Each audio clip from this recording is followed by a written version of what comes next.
عزیزان گرامی وقار، آج کی اس محفل پاک میں رسول پاک صلی اللہ تعالی علیہ وسلم کی حیات طیبہ میں دو اہم عنوان ہیں جن کا تذکرہ آج ضروری ہے۔ ہمارا عنوان سخن ہوگا رسول کریم صلی اللہ تعالی علیہ وسلم عام بشر ہیں یا نوری بشر ہیں۔ دوسری چیز، اس بات پر بھی میں انشاءاللہ العزیز کچھ گفت و شنید کرنے کی سعادت حاصل کروں گا کہ ہمارے نبی صلی اللہ تعالی علیہ وسلم اب بھی زندہ ہیں یا نہیں۔ دو چیزیں ہو گئی، حضور صلی اللہ تعالی علیہ وسلم کی بشریت اور حضور پاک صلی اللہ تعالی علیہ وسلم کی وفات کے بعد حیات، اس کو کہتے ہیں حیات النبی۔ اس مسئلے میں ہمارا اور کچھ دوسرے لوگوں کا اختلاف تو ہے ہی، لیکن جماعت دیوبند میں بھی دو فرقے ہیں اس مسئلے کو لے کر، حیاتی اور مماتی۔ شاید یہاں لوگوں کو معلوم نہ ہو، بعض حضور صلی اللہ تعالی علیہ وسلم کی حیات کے قائل ہیں اور بعض حضور کو مردہ تصور کرتے ہیں۔ بہرحال یہ فرقے بنے دنیا میں، لیکن قرآن کیا کہتا ہے، رسول کریم صلی اللہ تعالی علیہ وسلم کے متعلق قرآن کیا کہتا ہے، یہ ساری باتیں ہمیں غور سے سننے کی ضرورت ہے۔ عزیزان گرامی، پہلی بات تو یہ ہے کہ قرآن پاک میں اللہ تعالیٰ نے فرمایا اے رسول آپ فرما دیں کہ میں تمہاری طرح بشر ہوں۔ تو لوگ اس آیت کو دلیل بنا کر کے کہتے ہیں جب رسول خود کہہ رہے ہیں میں تمہاری طرح بشر ہوں، تو رسول کو اگر ہم کہیں ہماری طرح وہ بشر ہیں تو اس میں کیا مذائقہ ہے؟ میرے عزیزوں، بہت بڑا مذائقہ ہے۔ بادشاہ اگر عجز و انکساری میں کہہ دے کہ میں قوم کا خادم ہوں تو آپ اس کو خادم کہہ کر نہیں پکار سکتے۔ اگر آپ یہ دلیل لے کر کے آئیں گے بادشاہ خود کہہ رہا ہے، میرے عزیز وہ اس کا عجز ہے، اس کی انکساری ہے، تواضع ہے۔ رہی بات قرآن میں 3 جگہ پر تقریباً اس طرح کی بات آئی کہ رسول کریم صلی اللہ تعالی علیہ وسلم فرما دیں کہ میں تمہاری طرح بشر ہوں۔ یہاں تک نہیں پڑھنا چاہیے آیت، آگے کی آیت یہ ہے یوحا الیہ، مجھ پر اللہ کی طرف سے ڈائریکٹ وحی بھی آتی ہے۔ اگر رسول عام بشر ہیں تو پھر یہ وحی کیسے آتی ہے؟ حضور پاک صلی اللہ تعالی علیہ وسلم کو اسی آیت میں دوسری خصوصیت اللہ نے بیان کر دی، اے رسول آپ فرما دیں کہ میں تمہاری طرح بشر ہوں، مجھ پر وحی آتی ہے۔ یہ مسئلہ یہاں پر ڈسکس کرنے کی وجہ کیا بنا، ضرورت کیا ہے؟ ہر آیت کا پس منظر ہے، شان نزول ہے۔ جو آیتیں نازل ہوئی ہیں ان آیتوں کے نازل ہونے کا کوئی نہ کوئی سبب رہا ہے، اس کو کہتے ہیں شان نزول۔ آیت کا شان نزول کیا ہے؟ اگر اس سے کوئی بندہ واقف نہیں ہے تو اسے دین کے معاملات میں ڈسکس کرنے کا کوئی حق بھی نہیں ہے۔ وہ بعد میں کیا کرے گا؟ آیتیں اتری تھی کافروں کے لیے، وہ مومنوں پہ فٹ کرے گا۔ آیتیں اتری تھی مشرکین مکہ کے لیے، وہ اولیاء پہ فٹ کرے گا۔ جس کو شان نزول نہیں معلوم ہے وہ ادھر کی آیت ادھر چسپاں کرے گا، ادھر کی آیت ادھر لگا دے گا۔ شان نزول قرآن کا ایک علم ہے، تفسیر قرآن کا ایک علم ہے، اور اس پر باضابطہ مفسرین نے کتابیں لکھی ہیں، پوری کتابیں ہیں کہ کون کون سی آیت کس موقع پہ نازل ہوئی، واقعہ کیا چل رہا تھا۔ اسی طرح میں آپ کو یہ بھی بتا دوں کہ یہاں پر اللہ کے رسول صلی اللہ تعالی علیہ وسلم کو بشر کہنے کا حکم ہوا۔ آپ فرما دیں لوگوں سے کہ میں بھی بشر ہوں۔ بشر کا مطلب ہوتا ہے انسان، میں بھی بشر ہوں، آپ بھی بشر ہیں، حضور صلی اللہ تعالی علیہ وسلم بھی بشر ہیں۔ لیکن اس میں کچھ لوگ دھوکہ کھا گئے، رسول کو کہنے کا حکم ہوا ہے وہ بھی بشر ہے تو ہم بھی کہیں گے رسول ہماری طرح بشر ہیں۔ میرے عزیز، تجھے یہ پوری تفصیل سمجھنی ہوگی کہ اللہ نے کیوں فرمایا رسول کو اپنی طرح بشر، رسول کو کیوں حکم ہوا کہ آپ کہتے ہیں بشر ہیں۔ وجہ یہ تھی کہ اس زمانے میں دو قومیں تو بگڑی تھی، ایک یہودی اور دوسرے عیسائی. ان کے پاس اللہ کی کتابیں تھی، اللہ کی کتابیں تھی. یہودیوں کے پاس تورات بھی تھی، انجیل بھی تھی. عیسائیوں کے پاس انجیل تھی، نبی بھی آئے ان کے پاس. لیکن یہ قومیں کیسے بگڑی؟ اپنے اپنے زمانے کے نبیوں میں جب انہوں نے حیرت انگیز معجزات دیکھے تو غلو کر گئے. غلو کا مطلب ہوتا ہے اور کر دینا کسی کے مرتبے کو بڑھا کر کے. حضرت عزیر علیہ السلام ایک نبی ہیں، اللہ نے ان پر نیند طاری کر دی، وہ 100 سال تک سوتے رہے. قرآن پاک میں اللہ نے اس کا تذکرہ بیان فرمایا 3 پارے میں، سورہ بقرہ ہی میں. 100 سال تک ایک ہی مقام پر سوتے رہے. پھر 100 سال کے بعد مولا نے دوبارہ انہیں اٹھایا اور وہ اپنی قوم کے پاس آئے. ان کے بچے ان سے بڑی عمر کے ہو چکے تھے، یہ غالباً 33 یا 35 سال کی عمر میں گئے تھے. واپس جب اٹھائے گئے 100 سال کے بعد تو ان کی جو عمر تھی وہی تھی، لیکن جو قوم کی عمر تھی وہ 100 سال آگے جا چکی تھی. اب اس معجزے کو دیکھ کر کے کئی لوگ ششدر رہ گئے. کیا کوئی 100 سال کے بعد دوبارہ اٹھ سکتا ہے؟ کوئی موت کے بعد دوبارہ آ سکتا ہے؟ تو ان لوگوں نے کیا کہنا شروع کیا، ایسا حیرت انگیز کام ہم نے آج تک دیکھا نہیں تھا. اگر عزیر کے ساتھ ایسا ہوتا ہے تو یہ اللہ کا بیٹا ضرور ہوگا. وقالت الیہود عزیر ابن اللہ، تو یہودیوں نے کہا عزیر اللہ کا بیٹا ہے. تو انہوں نے کہاں تک بڑھا دیا؟ اللہ کا بیٹا کہہ دیا. اب ادھر آئیں عیسیٰ علیہ السلام.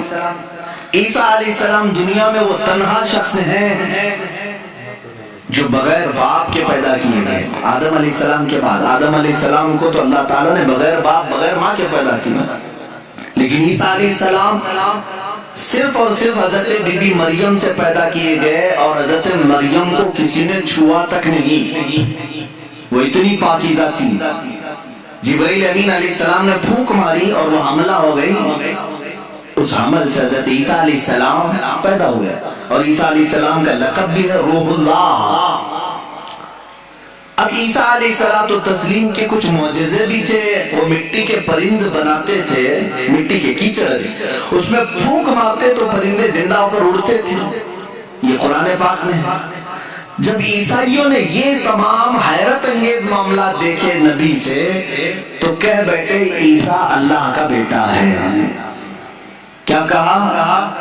عیسیٰ اللہ کا بیٹا ہے. معاذ اللہ رب العالمین. وقالت النصارى المسیح ابن اللہ، نصارہ نے کہا عیسیٰ علیہ السلام اللہ کے بیٹے ہیں. پتہ یہ چلا کہ جب نبی سے کوئی حیرت انگیز کام قوم دیکھتی ہے تو خدا تک پہنچا دیتی ہے. عزیر علیہ السلام 100 سال کے بعد دوبارہ اٹھے تو قوم نے کہہ دیا اللہ کا بیٹا ہے. عیسیٰ علیہ السلام بغیر باپ کے پیدا کیے گئے اور مٹی کے پرندوں میں پھونک مارتے تو اڑنے لگتے، تو عیسائیوں نے کہہ دیا وہ اللہ کے بیٹے ہیں. اب ادھر مکہ مکرمہ میں جو جلوہ رسول دیکھا ہے، رسول کریم صلی اللہ تعالیٰ علیہ وسلم کے ایک آدھ حیرت انگیز کام نہیں ہے، ہر دن ایک معجزے کا صدور ہے. کبھی یہ رسول انگلی اٹھا کر کے اشارہ کرے چاند پھٹ جائے، کبھی وہ بے زبان جانوروں سے کلام کرے درخت اکھڑ کر ان کی بارگاہ میں آ جائے. تو یہ حیرت انگیز کام جو رسول پاک کے ساتھ ہو رہے تھے، تو اب عرب کے لوگ پچھلی قوموں کی طرح بگڑ نہ جائیں اور رسول کو یہ نہ کہہ دیں کہ یہ خدا اتر پڑا ہے. اللہ نے فرمایا رسول آپ کہہ دیں کہ میں بشر ہوں. اللہ نے کیوں فرمایا قل انما انا بشر مثلکم، اے حبیب آپ فرما دے میں بشر ہی ہوں، کہ تم دھوکہ نہ کھا جانا، مجھے خدا مت سمجھ لینا. ایک بات یہ بھی ہے، اور دوسری بات ایک بہت بڑے گزرے ہوئے ایک مناظرے کا سبق بھی تھا اس میں. ابراہیم علیہ السلام کے ساتھ نمرود کا ایک مناظرہ ہوا تھا. نمرود اس زمانے کا ظالم و جابر بادشاہ، جب اس نے دیکھا کہ ابراہیم ہمارے بتوں کی پوجا بھی نہیں کرتا، اور حضرت ابراہیم علیہ السلام کے ساتھ بہت سارے معاملات تھے، وہ ان کے بتوں کو نہیں مانتے تھے، جو ستاروں کی پوجا کرتے ان کی نہیں مانتے تھے، جو چاند اور سورج کو پوجتے ان کی نہیں مانتے تھے. ایک دن بلایا اس نے دربار میں. اب یہ جو مناظرہ ہے وہ بھی قرآن پاک میں آیا. حضرت ابراہیم علیہ الصلوۃ والتسلیم سے اس نے پوچھا کہ تم کس خدا کو مانتے ہو آخر؟ کون ہے تیرا خدا؟ قال ابراہیم ربی الذی یحیی و یمیت، میرا رب وہ ہے جو زندگی بھی دیتا ہے اور موت بھی دیتا ہے۔ کون کہا؟ ابراہیم علیہ السلام۔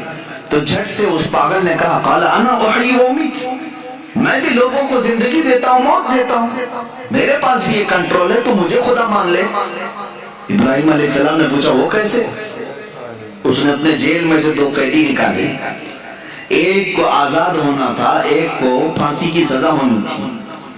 تو اس نے کہا دیکھو یہ آزاد ہونے والا ہے اور یہ پھانسی پہ چڑھنے والا ہے، لیکن جو مرنے والا تھا اس کو آزاد کر دیا، کہا کہ میں نے اس کو زندگی بخش دی، اور جو آزاد ہونے والا تھا اس کا گلا کاٹ دیا، کہا میں اس کو مار دیا۔ موت و حیات میں بھی دے سکتا ہوں۔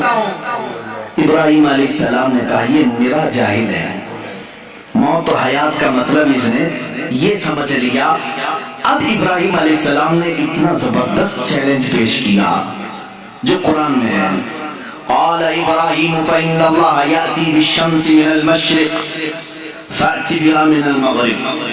اب ابراہیم علیہ السلام نے سیکنڈ جو چیلنج دیا، فرماتے ہیں ابراہیم علیہ السلام میں اس خدا کی عبادت کرتا ہوں، میرا اللہ وہ ہے جو سورج کو مشرق سے نکالتا ہے، سورج کو پورب سے ایسٹ سے نکالتا ہے، فأتی بها من المغرب، اگر تو خدا ہے تو اس کو مغرب سے نکال کے دکھا، یعنی ویسٹ سے ایک بار نکال۔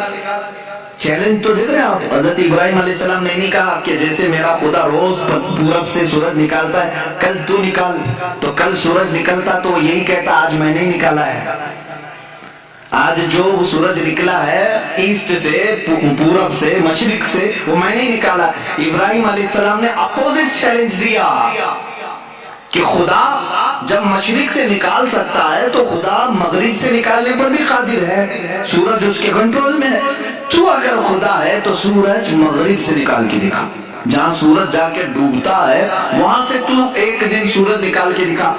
قرآن کہتا فَبُهِتَ الَّذِي كَفَرَ، یہ کافر وہاں مبہوت ہو گیا، لاجواب، ختم ہو گیا مناظرہ۔ یہ کب ہوا؟ ابراہیم علیہ السلام کے زمانے میں۔ ہاں اب اس مناظرے میں جیت اور فتح کس کی ہوئی؟ ابراہیم علیہ السلام کس کی ہوئی؟ اس چیلنج کا جواب وہ نہیں دے سکا، لیکن اس مناظرے سے ایک سبق یہ نکلا، ایک نتیجہ یہ نکلا۔ ابراہیم علیہ السلام نے چیلنج یہ دیا تھا کہ جو خدا ہوگا وہ مغرب سے سورج نکالے گا، جو خدا ہوگا وہ مغرب سے سورج نکالے گا۔ یہ زمانے کو 2000 سال بیت گئے، اور جب مدینہ طیبہ کے قریب میں مولا علی کرم اللہ وجہہ الکریم کے لیے نماز عصر قضا ہو رہی تھی، محمد عربی صلی اللہ تعالی علیہ وسلم نے ڈوبے ہوئے سورج کو کہاں سے پلٹایا؟ مغرب سے نکالا، سورج ڈوب چکا تھا، سورج کو واپس اشارے سے پلٹایا۔ اب یہاں پر وہ والا مناظرہ پھر سے تازہ ہو گیا۔ ابراہیم علیہ السلام نے تو چیلنج دیا تھا نمرود کو کہ اگر تو خدا ہے تو سورج کو مغرب سے نکال، نمرود تو نہیں نکال کے دکھا سکا، لیکن محمد رسول اللہ صلی اللہ علیہ وسلم نکال کر دکھا دیے ہیں۔ تو اب کسی کا عقیدہ یہ نہ بگڑے۔ ابراہیم علیہ السلام نے کہا تھا جو سورج مغرب سے نکالے گا وہ خدا ہوگا، اللہ نے آیت نازل فرمائی قل انما انا بشر مثلکم، اے رسول آپ فرما دیں یہ دھوکے میں نہ آئے، میں تمہاری طرح بشر ہی ہوں، لیکن میرے عزیزوں ساتھ میں اتنا یاد رکھنا عام بشر نہیں، وہ نوری بشر ہے۔ اللہ رب العزت کی ان پر خصوصی عنایات ہیں۔ میں مانتا ہوں اے عقل والوں میرا محمد خدا نہیں ہے، مگر دلوں میں یہ نقش کر لو کہ وہ خدا سے جدا نہیں ہے، یہ ہمارا عقیدہ ہے۔ اب یہ نور و بشر کے جو معاملات ہیں یہاں پر کچھ لوگ کنفیوژن پیش کرتے ہیں، ہے نہیں کچھ، لیکن مجھے ضرورت اس بات کی ہے کہ سنیوں کو ان عقائد اور ان معمولات اہل سنت کو میں واضح طریقے سے بیان کر کے بتاؤں۔ میرے عزیزو رسول کریم صلی اللہ تعالی علیہ وسلم کو اگر کسی نے خالص نور ہی کہا اور بشر نہیں کہا وہ بھی گمراہ ہے۔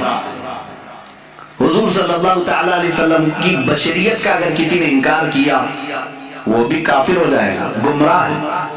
ہاں اگر کوئی یہ کہتا ہے کہ صرف وہ عام بشر ہیں تو بھی گمراہ ہے. عام بشر، عام انسان کہہ رہے تو بھی گمراہ ہے. تو کہنا کیا چاہیے؟ حضور پاک صلی اللہ تعالی علیہ وسلم کے لیے اہل سنت و جماعت کا عقیدہ یہ ہے کہ وہ نوری بشر ہیں. نوری بشر کا مطلب یہ ہوتا ہے دیکھنے میں تو بشر دکھتا ہے لیکن قدرت میں نوری مخلوق سے بھی بڑھ کر کے ہے. فرشتے نور ہیں، انسان بشر ہے. فرشتے نوری مخلوق ہیں، انسان بشر ہے. اب رسول کو اگر تم نے صرف نور کہا تو فرشتوں میں چلے جائیں گے، صرف بشر کہا تو صرف انسانوں میں. رسول ملائکہ کا بھی رسول ہے، انسانوں کا بھی رسول ہے.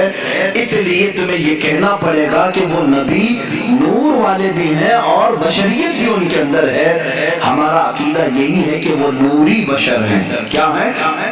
نوری بشر ہیں. میرے عزیزو، اب جن لوگوں نے یہ کہا کہ رسول ہماری ہی طرح ہیں تو یہ تو عقل میں نہیں آتی بات، عقل میں نہیں آتی. میں کسی سادے سے مسلمان کو بھی اٹھا کر کے پوچھوں گا وہ توبہ توبہ کرے گا کیسی بات کر رہے ہو، رسول ہماری طرح ہو سکتے ہیں؟ علماء کی بات تو چھوڑو، میں عام سے بندے کو بھی پوچھوں گا کیا تم اس بات کا عقیدہ رکھتے ہو کہ رسول ہماری طرح تھے؟ کوئی کہہ سکتا ہے؟ ہرگز نہیں. ہاں اس طرح کا کن لوگوں نے کہا تھا؟ دو ہی شخصیات ہیں جن کا قرآن میں ذکر ہے جنہوں نے رسول کو اپنی طرح کہا تھا. ایک ابلیس لعین ہے، شیطان مردود ہے، اور دوسرے وہ کفار و مشرکین ہیں جو نبیوں کو کہتے تھے قرآن میں کہ یہ کیسے رسول ہیں، بازاروں میں کھاتے پیتے ہیں، ہماری طرح بازار کرتے ہیں، اٹھتے بیٹھتے ہیں، یہ کیسے رسول ہیں، یہ تو ہماری طرح ہے. تو کافروں نے رسول کو اپنی طرح کہا تھا یا پھر دوسرا کون؟ شیطان نے کہا تھا. اب اگر کوئی بھی کہہ رہا ہو انہی دو کیٹیگری میں سے ہوگا، انہی دو کیٹیگری میں سے، یا تو شیطان کے یہ اولاد میں سے ہوں گے، وارثین میں سے ہوں گے، جانشین ہوں گے یا سجادہ نشین ہوں گے، یا تو پھر کفار و مشرکین کے دلال ہوں گے، ایجنٹ ہوں گے. قرآن میں دو ہی لوگوں کا ذکر ہے کہ نبی کو اپنی طرح کہنے والے کفار و مشرکین تھے اور ابلیس لعین. شیطان نے کیا کہا تھا جب آدم علیہ السلام کو پیدا کیا گیا؟ اس نے کہا تھا مجھے تو آگ سے بنایا گیا، ان کو مٹی سے، کیسے یہ برابر ہو سکتا ہے، میں سجدہ کروں یہ نہیں ہو سکتا. بلکہ اس نے برابر کیا، اپنے آپ کو ان سے بھی بڑا سمجھا. جیسے آج لوگوں نے کہا ہے، کتابوں میں لکھا ہے امتی عمل کرتے کرتے کبھی نبی سے بھی بڑھ جاتا ہے. شیطان نے یہی کہا تھا کہ مجھے آگ سے پیدا کیا ہے، میں آدم سے بڑھ گیا ہوں، یہ مٹی سے ہے. عزیزان گرامی وقار، اس طرح کے جملوں سے احتراز کرو، پرہیز کرو. اس طرح کے ڈیبیٹ میں جاؤ بھی مت. تم رسول کریم صلی اللہ تعالی علیہ وسلم کی حیات طیبہ میں آج نہیں ہو، ان کی ظاہری زندگی میں نہیں ہو کہ تم ان کے بارے میں فیصلے لیتے رہو گے کہ وہ صرف نور تھے کہ صرف بشر تھے، عام بشر تھے یا کیا تھے. یہ تمام ڈسکشن نہ کرو. قرآن نے ہمیں جتنا کہا ہے اس پر عمل کرو. قرآن نے ہمیں یہ کہا وہ بشر تو ہے لیکن عام بشر نہیں، عام بشر نہیں.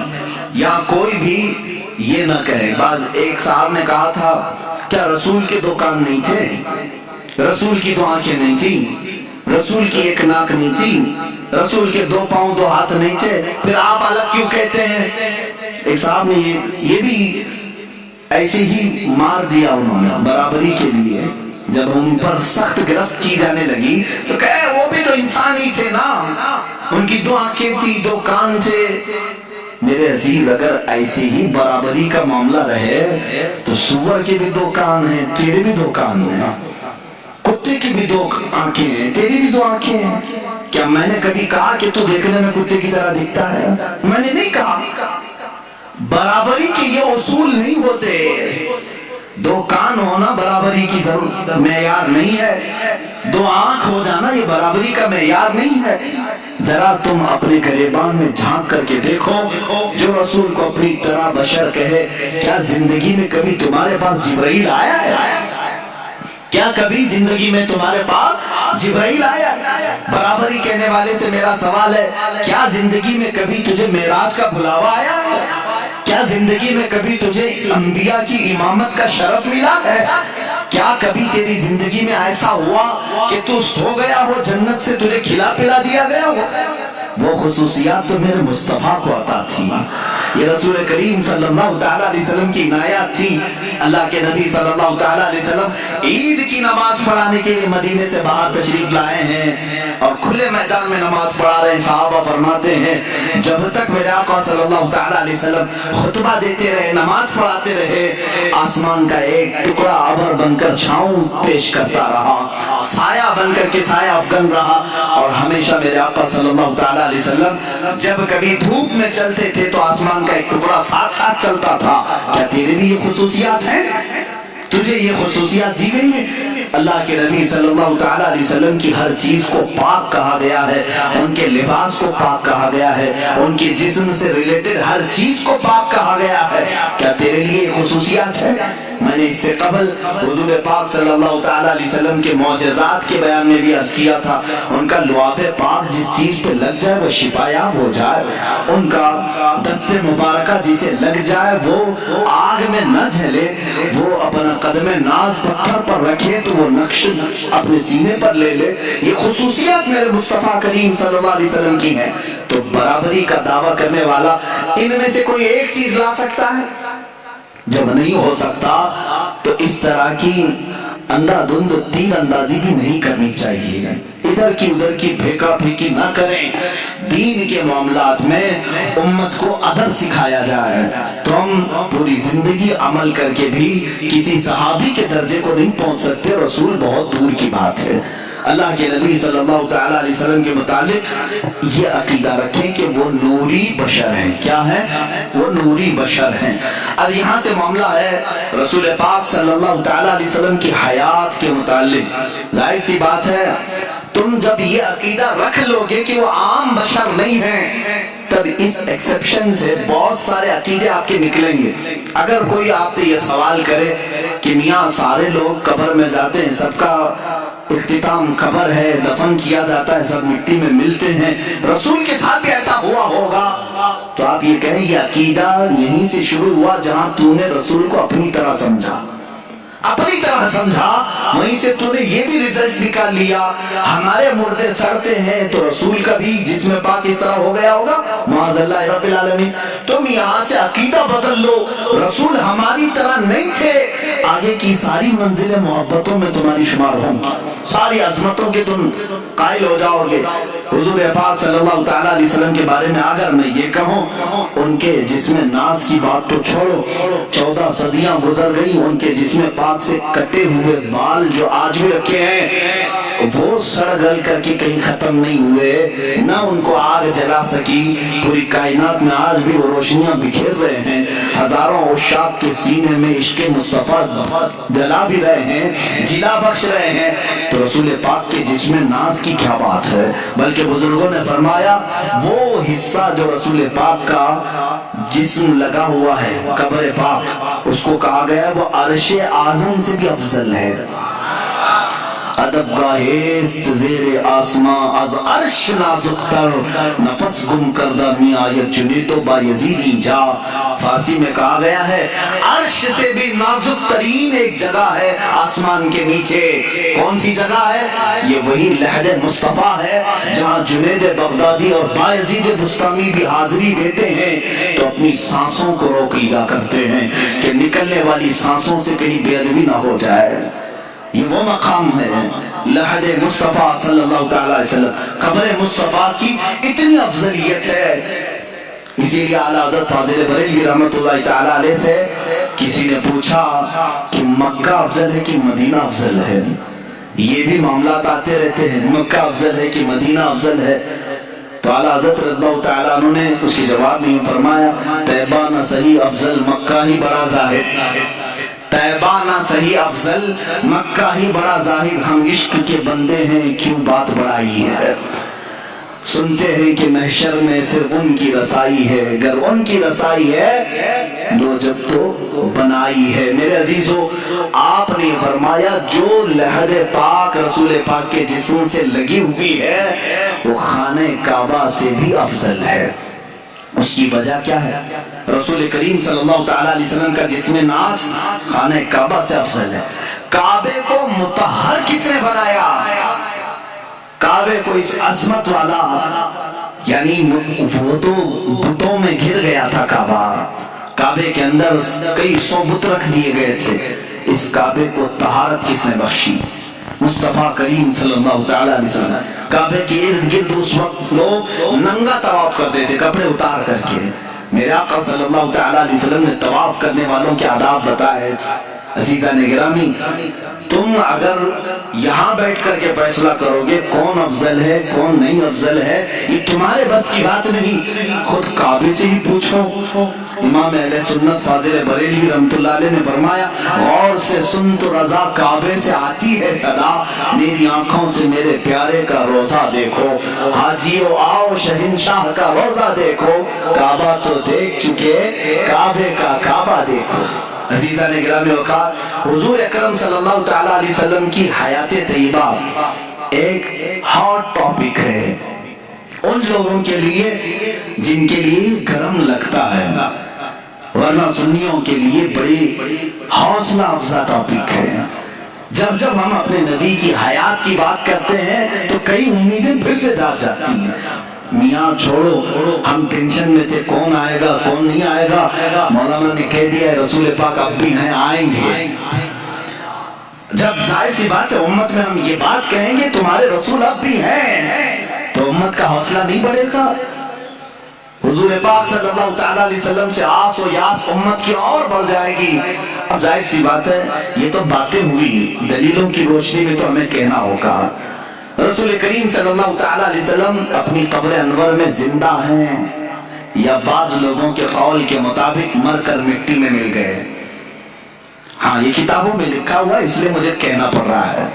عزیزان گرامی وقار، ہمارا عقیدہ تو وہی ہے جو بریلی کے تاجدار نے اپنے ایک شعر میں ہمیں یہ بتایا، یا رسول اللہ تو زندہ ہے واللہ تو زندہ ہے واللہ، میری چشم عالم سے چھپ جانے والے چمک تجھ سے پاتے۔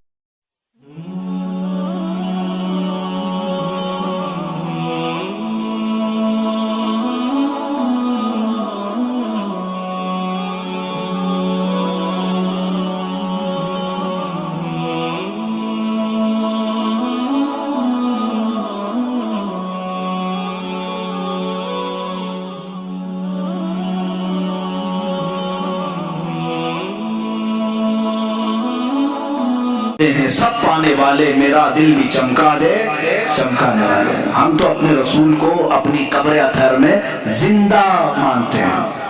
حیات النبی کا یہ عقیدہ ہر سنی کا ہے۔ حضور پاک صلی اللہ تعالی علیہ وسلم اپنی حیات پاک میں ہیں، اب وہ کیسی زندگی ہے یہ ڈسکس امت کے لیے نہیں ہے، حضور کی وفات کے بعد جو زندگی ہے وہ کیسی ہے، بلکہ میں کہتا ہوں جو دنیا میں تھی اس سے کئی درجے افضل زندگی ہے۔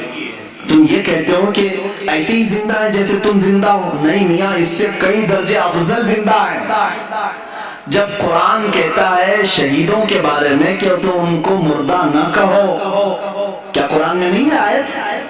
اللہ کی راہ میں جو مارے جائیں انہیں مردہ نہ کہو، دوسری جگہ مردہ تصور بھی مت کرو، سوچو بھی مت۔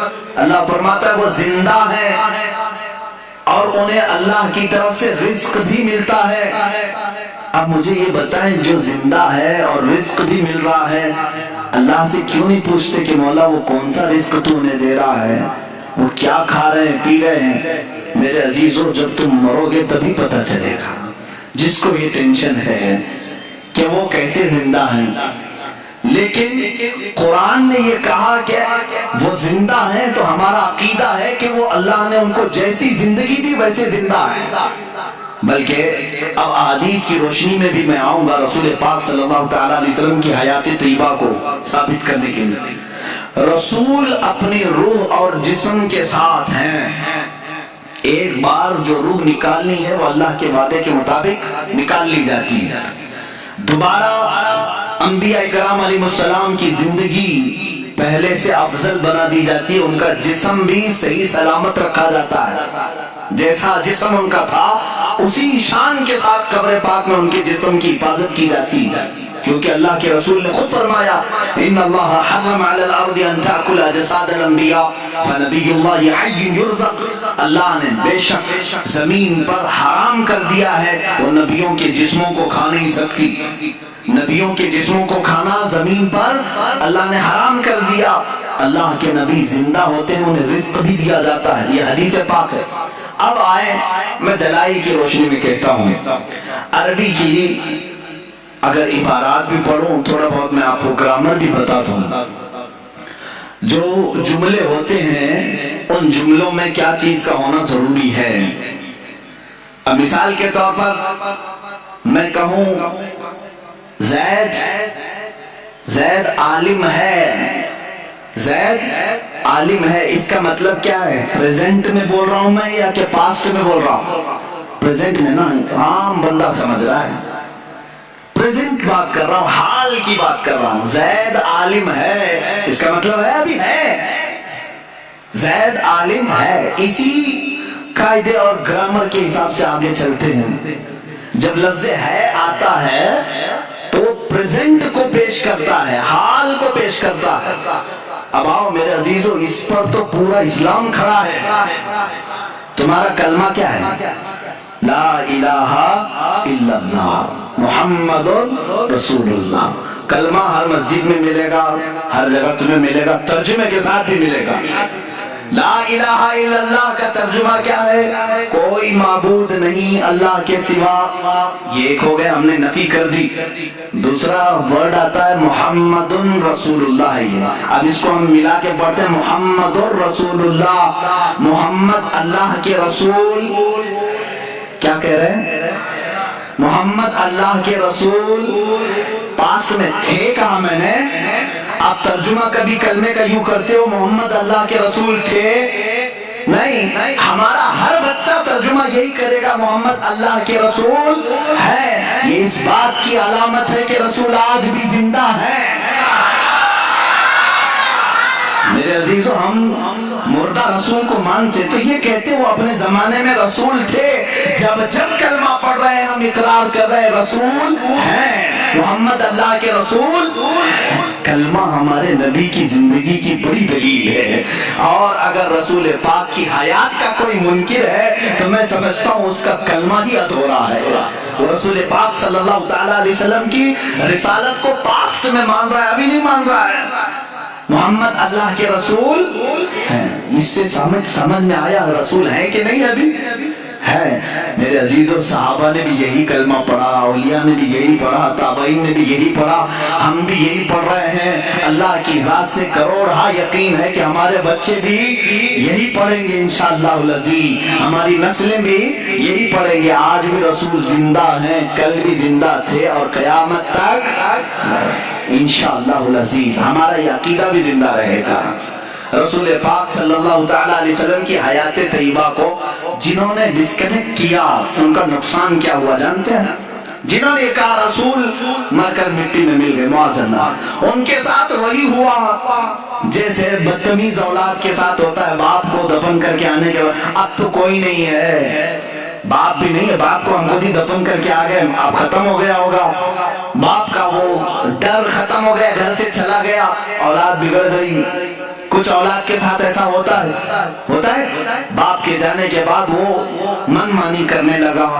میرے عزیزو، جس کا تصور یہ ہے رسول اب بھی زندہ ہے اور مجھے دیکھ رہے ہیں، اس کے دل میں ہمیشہ اپنے رسول کی عظمت برقرار رہتی ہے، ہمیشہ اپنے رسول کے بارے میں اس کے دل میں ایک ہیبت رہتی ہے۔ اللہ کے رسول ہیں، جب مدینہ طیبہ جاتے رہتے ہیں کیا سوچ کر جاتے ہیں لوگوں، وہاں جانے کے بعد قدم لڑکھڑانے لگتے ہیں، رسول اپنی قبر سے مجھے دیکھ رہے ہوں کہ میں کیا منہ لے کر کے ہوں۔ اور اگر کوئی یہ سوچ کر جاتا ہے نہیں وہ تو عام قبروں کی طرح مر کر ختم ہو گئے، میرے عزیزوں، پھر ان کے دلوں میں ادب بھی نہیں رہتا، مدینے جانے کا بھی کوئی تصور نہیں رہتا۔ لیکن دیکھا ہے ہم نے جنہوں نے رسول پاک کو اپنی قبر انور میں زندہ تسلیم کیا، ان کا ادب بھی اتنا بڑھ جاتا ہے، وہ وہاں سے گزرتے بھی ہیں، ان کی آنکھوں سے ٹپ ٹپ آنسوں کی جھڑی جاری رہتی ہے اور الفاظ نکل نہیں پاتے۔ کئی ایسے لوگ ہیں جو بے قرار ہو جاتے ہیں، اس لیے کہ انہوں نے اپنے رسول کو زندہ تسلیم کیا، اور جنہوں نے حضور پاک صلی اللہ علیہ وسلم کی زندگی کا انکار کیا، اس کی ایک صاف مثال میں نے دیکھا مدینہ طیبہ میں جالیوں کے قریب ایک متوع.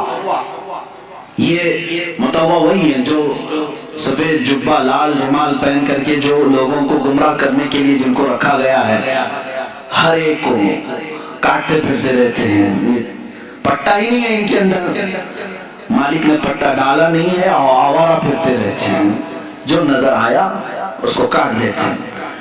ہونا یہ چاہیے کہ جو گورنمنٹ انہیں پال رہی ہے پٹا ڈال کر کے رکھے، اس لیے کہ دنیا بھر سے لوگ آتے ہیں. روڈ پہ اس طرح کتوں کو چھوڑو گے تو ہر آنے جانے والوں کے لیے تکلیف بھی ہے. اب یہ وہی کرتے رہتے ہیں. ایک بار ہمارے سامنے کی بات ہے، پاکستانی حاجیوں کو یہ اس طرح سے ڈیبیٹ کر رہے ہیں، رسول کچھ دے نہیں سکتے، یہ نفع نقصان کسی چیز کے مالک نہیں. وہ کہہ رہا ہے نہیں میرا رسول دے گا. وہ پاکستانی بیچارہ بار بار کہہ رہا ہے.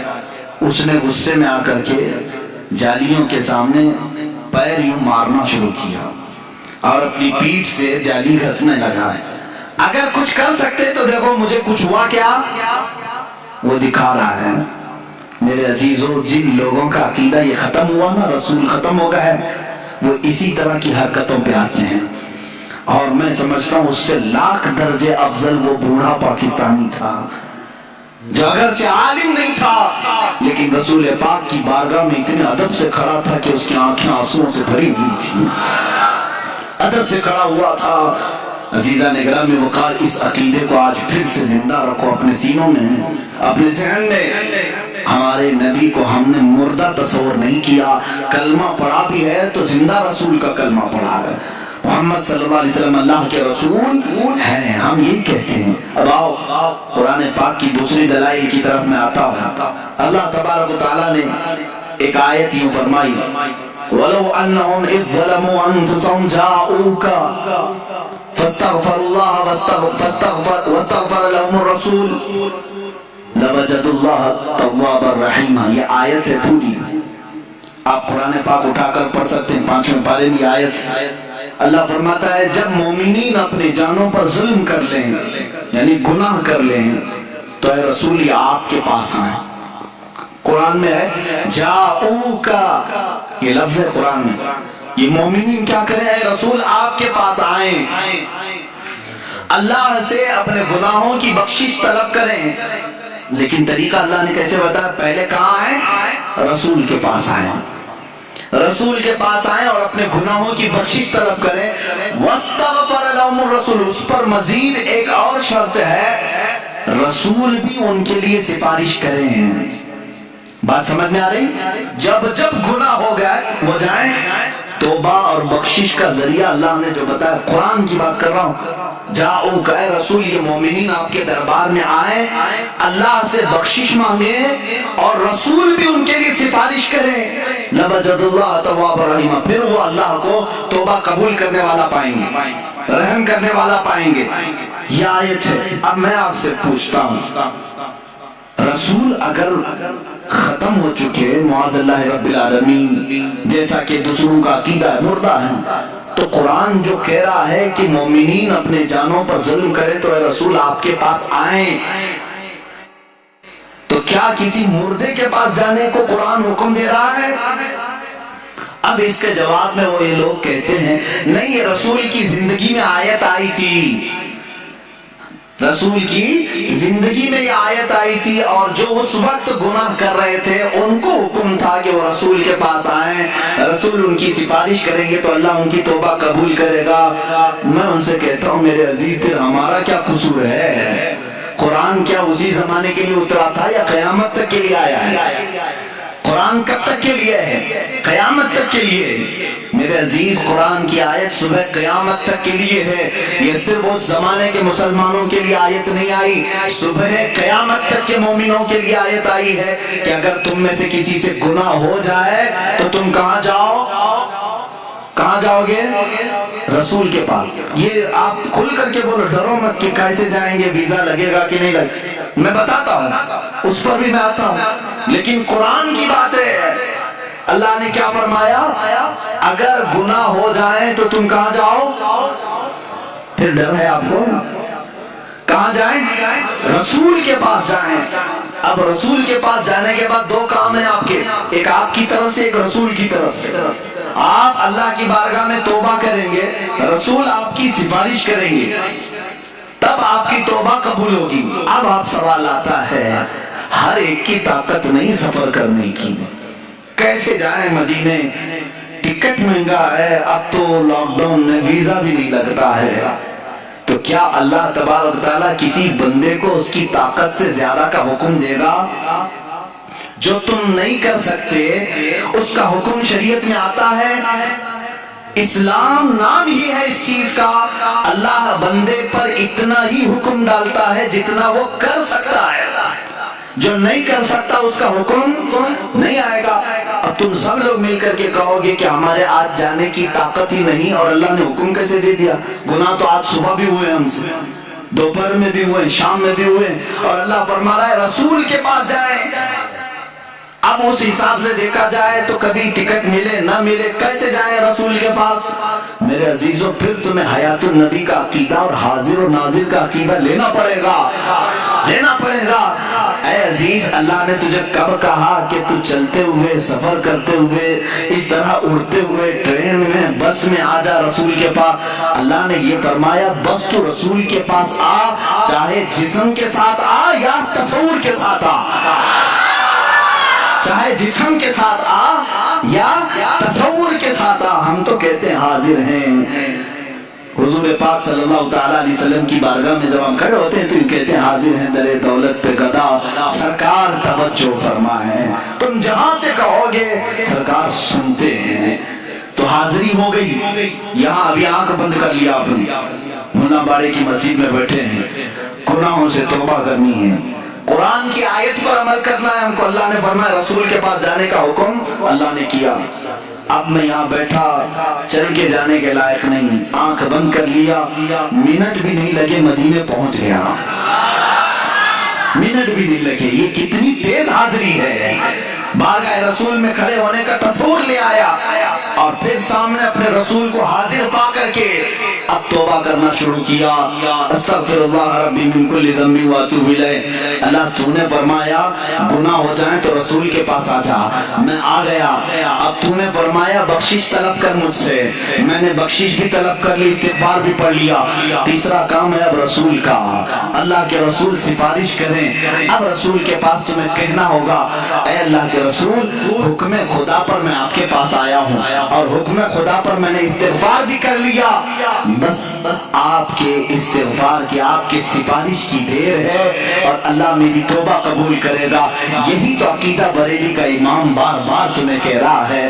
رسول کریم صلی اللہ تعالیٰ علیہ وسلم کے دربار میں آؤ، یہاں میرے عزیزوں گناہوں کی بخشش طلب کرو، اور رسول بے حساب دیتے ہیں، اور اللہ تبارک و تعالیٰ ان کی سفارش کو سنتا بھی ہے، اور بندوں کو پاک کر کے وہاں سے روانہ بھی فرماتا ہے۔ اب اس کی دلیلیں میں دیتا ہوں، ایک اور قرآن کی آیت پڑھ کر کے میں آگے آؤں گا کہ رسول اس وقت بھی معاف کرتے ہیں کہ نہیں کرتے، کیسے پتہ چلے گا؟